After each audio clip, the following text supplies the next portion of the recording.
Kita teruskan lagi topik firman Tuhan mengenai mengasihi Yesus. Mengasihi Yesus.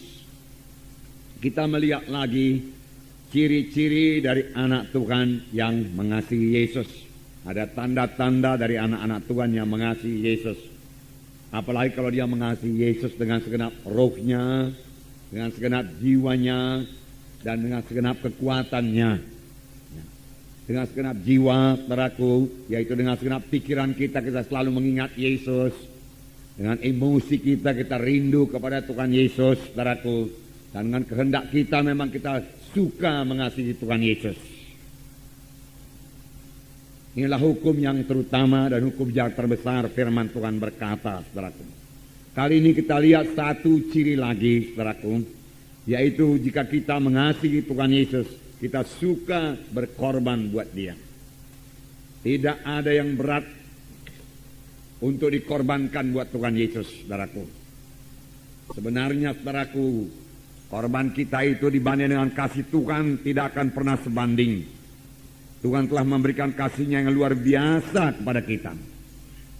Bahkan pada waktu kita masih dalam dosa. Buku 1 Yohanes 4 ayat 19 berkata, kita mengasihi karena Allah lebih dahulu mengasihi kita.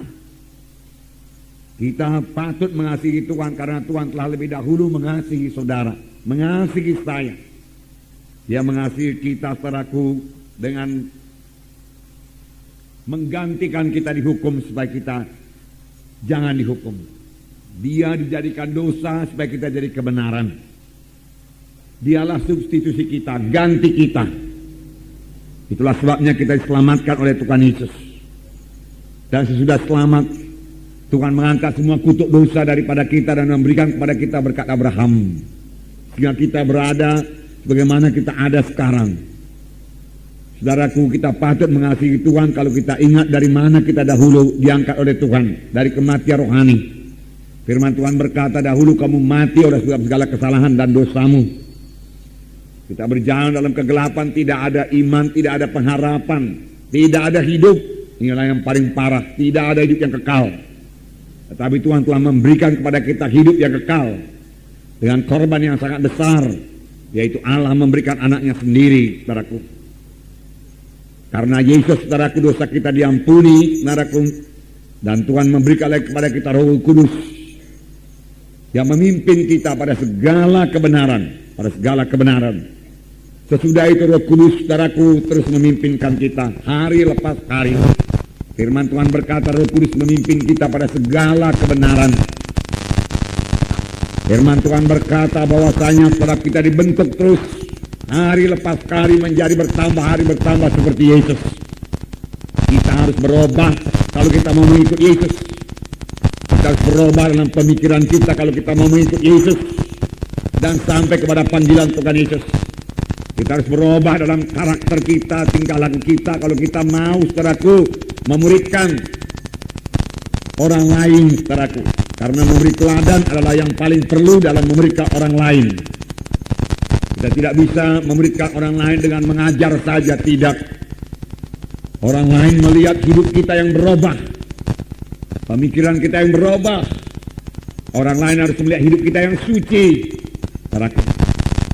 Dan ini terjadi kepada kita pada waktu Roh Kudus menyadarkan kita ini orang berdoa, kita ini memiliki lagi karakter-karakter yang diubahkan dan kita mau diubahkan dengan bertobat, Jadi bertobat ini bukan yang pada waktu kita menerima Yesus saja. Bertobat, saudaraku, kita laksanakan sepanjang kita di dunia ini. Saudara, pada hari Minggu kita dengarkan satu gaya hidup yang baru, yaitu gaya hidup yang bersekutu dengan Tuhan Yesus. Gaya hidup, saudaraku, yang berkata-kata dengan Tuhan Yesus, saudaraku, selalu.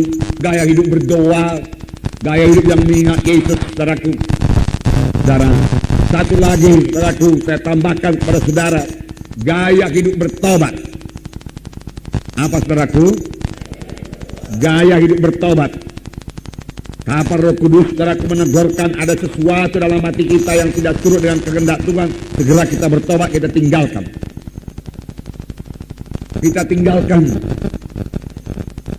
Bertobat bukan sekedar menyesal saja, menangis, saudaraku, tetapi tidak mau berubah. Bukan, saudaraku. Banyak, saudaraku, penjahat-penjahat, saudaraku, pencuri, perampok yang ditangkap oleh polisi, kemudian dimasukkan dalam penjara, dia menangis.